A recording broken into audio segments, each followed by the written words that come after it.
Hi, did everybody enjoy the prologue to our The Enchantress Returns on Land of Stories? I'm hooked. I can't wait to keep going. Shout out to Little Brown Books Publishing Company. And let's jump right into chapter one, A Train of Thoughts. The subtle jerks of the train rocked Alex Bailey awake. She looked at the empty seats around her while she remembered where she was. A long sigh came out of the 13-year-old girl, and she neatly fixed a strand of strawberry blonde hair that had escaped her headband. Not again, she whispered to herself. That could mean a lot of things, couldn't it? Alex hated dozing off in public places. She was a very smart and serious young woman and never wanted to give the wrong impression. Luckily for her, she was one of only a few people on the 5 o'clock train back into town, so her secret was safe. Alex was an exceptionally bright student and always had been. In fact, she was so advanced she was part of an honors program that allowed her to take an additional class at the community college in the next town. Since she was too young to drive and her mother worked the majority of the day at a children's hospital, every Thursday after school, Alex would ride her bike to the train station and travel the short distance into the next town for her classes. It was a questionable trip for a young girl to make by herself, and her mother, well, she had had reservations at first, but she knew Alex could handle it. This short journey was nothing compared to things Alex had handled in the past. Book one. Alex loved being a part of the honors program. For the first time, she was able to learn about art and history and other languages in an environment where everyone wanted to be there. When her professors asked questions, Alex was one of many people to raise her hand with an answer. Another perk of the train ride was the downtime Alex got to herself. She would gaze out the window and let her thoughts wander while the train was traveling. It was the most relaxing part of her day, and many times she'd find herself drifting off to sleep, but only on rare occasions like today would she accidentally drift off completely. Normally, she would wake feeling embarrassed, but this time Alex's embarrassment was laced with a little bit of annoyance. She had just been having a disheartening dream, a dream she'd had many times in the last year. She dreamed she was barefoot in a beautiful forest with her twin brother, Connor. "I'll race you to the cottage," Connor had said with a huge smile. He shared his sister's looks, but thanks to a recent growth spurt, was now a few inches taller than she was. "You're on," Alex had said with a laugh, and the race began. They chased each other through trees, over grassy fields, without a care in the world. There were no trolls or wolves or evil queens for them to worry about, because wherever Alex and Connor were, they knew they were safe. Now, eventually, a small cottage did come into view. The twins bolted towards it, putting all their energy into one final sprint. "I win!" Alex declared when both of her open palms touched the front door a millisecond before her brother's. "Not fair," Connor had said. "My feet are flatter than yours." Alex giggled and tried opening the door, but it was locked. She knocked, but no one answered. "That's funny," Alex had said. "Grandma knew we were coming to visit. I wonder why she locked the door." She and her brother peered into the window. They could see their grandmother inside. She was sitting in a rocking chair near the fireplace, but she seemed a bit sad and slowly rocked back and forth. "Grandma, we're here," Alex said and cheerfully tapped on the window. "Open the door." Her grandmother didn't move. "Grandma?" Alex asked, tapping on the window harder. "Grandma, it's us." Alex asked, tapping on the window even more. "We want to visit you." Her grandma raised her head slightly and looked up at them through the window, but remained seated. Do you have ideas? Has somebody cast a spell on Grandma? Is it really Grandma? "Let us in," Alex said, tapping on the glass even harder. Connor shook his head. It's no use, Alex. We can't go in. He turned away and headed back in the direction they had come from. Connor, don't walk away, Alex said. Why, brother? And then he said, looking back at her, clearly, she doesn't want us in there. Alex began banging on the window as hard as possible without breaking it. Grandma, please let us in. We want to come inside. Please. Grandma looked up at her with a blank stare. Grandma, I don't know what I did wrong, but whatever it is, I'm so sorry. Please let me come back inside. Alex said as tears began to spill down her face. I want to come in. I want to come in. Grandma's plain expression turned into a frown, and she shook her head. Alex realized she wasn't going to be let in, and every time she came to this realization, in the dream, she would wake up. Now, it might not have been a pleasant dream, but it had felt so good just to be back in a forest and to see her grandmother's face again. It was obvious to her what the dream represented, and had been since the first time she had dreamed it. However, Alex felt something different when she awoke this time. She couldn't help but feel as if someone had been watching her while she had been asleep. When she had first awoken, although she hadn't paid much attention to it at first, she could have sworn she saw her grandmother sitting across from her on the train. Was an actual sighting? Or just her imagination getting the best of her? Alex couldn't deny the possibility. It had been real. Her grandmother was capable of many things. Now, it had been over a year since Alex and Connor Bailey had discovered their family's biggest secret. How many of you have been trying to run that through your mind, like how much time has elapsed? I was, so it's been about a year. When they were given an old storybook from their grandmother, they'd never expected it would magically transport them into the fairy tale world. And never in their wildest dreams had they expected that their grandmother and late father were from this world. Traveling from kingdom to kingdom and befriending the characters they grew up reading about had been the adventure of their lives. But the biggest surprise of all was when the twins learned their own grandmother was Cinderella's fairy godmother. Remember all those things that we found at the very end of book 1? Their grandmother eventually found them and took them back home to their very anxious mother. I had to tell the school you both had the chicken pox, Charlotte, the twins' mother said. I had to come with a good excuse for why you had been gone for 2 weeks and thought, well, traveling in another dimension would probably raise just a few eyebrows. Chicken pox? Connor had said. Mom, you couldn't come up with anything cooler like a spider bite or food poisoning. Did you know where we were the whole time? Alex asked his mother. Well, it wasn't difficult to figure out, Charlotte said. When I got home from work, I went into your room and found the Land of Stories book on the floor, and it was still glowing. She looked over at the large emerald storybook held tightly in Grandma's hands. Were you worried? Connor asked. Well, of course, Charlotte said. Not necessarily for your safety, but for your sanity. I was worried the experience would overwhelm and frighten you. So I called your grandmother immediately. Luckily, she was still in this world traveling with her friends. But after the second week of not knowing where you were, well, let's just say I pray I never have to experience that again. So you knew about everything? Alex asked. Yes, Charlotte said. Your dad was going to tell you eventually. He just never got the chance. How'd you find out? Connor asked. When did Dad tell you? Did you even believe him at first? Charlotte smiled at the memory. From the minute I saw your father, I knew there was something different about him, she said. I had just started my first week of nursing at the children's hospital when I saw your grandmother and her group of friends come to read stories to the patients.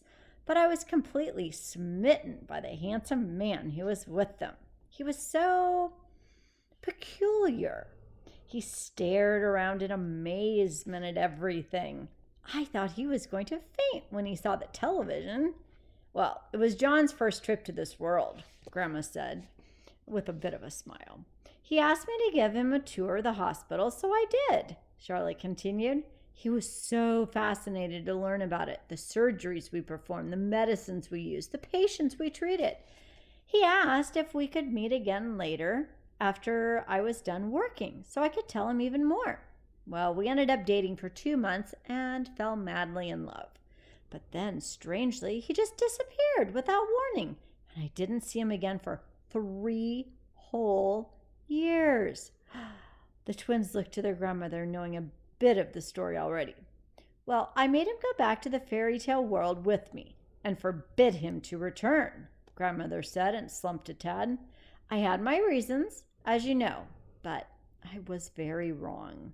And that's when he discovered the wishing spell, and he started to collect the items, like us, so he could find a way back to you, Alex said excitedly.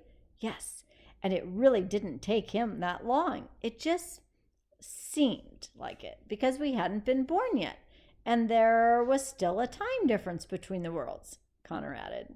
Charlotte and Grandma both nodded. Well, I eventually saw him again at the hospital, Charlotte said. He looked so frail and dirty, like he'd been, to war and back.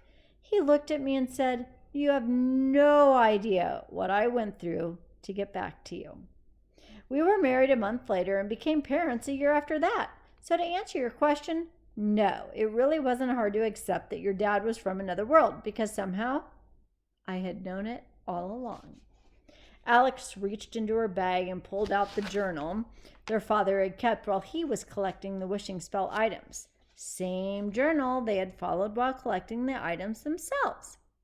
Here, Mom, Alex said. Now you can know exactly how much Dad loves you. Charlotte looked down at the journal, almost afraid to take it. She flipped it open and her eyes watered as she saw her late husband's handwriting. Thank you, sweetheart, she had said. Just to let you know, Connor said, me and Alex did all the same stuff. We're pretty great ourselves. Just keep that in mind if you ever feel inspired to give us an allowance in the future. Charlotte playfully glared at her son.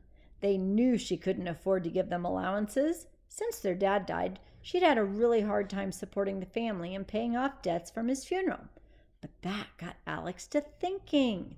With all the connections their family had in the fairy tale world, why exactly had their lives been so tough this last year? Mom, Alex said, why have we been struggling so much when all this time Grandma could have just waved her wand and made everything better for us? Anybody else wonder that? Connor looked up at his mother, thinking the same question. Their grandmother went quiet. It wasn't her place to say. Because your father didn't want that, Charlotte said. Your father loved this world so much. It's where we met. It's where we had you too. And it's where he wanted to raise you. He had come from a world of kings and queens and magic. A world of entitlement and undeserved luxury that he thought ruined people's character. He wanted you guys to grow up in a place you could get anything you wanted, if you worked hard enough for it. And although there have been times a little magic would have gone a long way, I've really tried to respect that from your father. Alex and Connor looked at each other. Maybe their dad was right.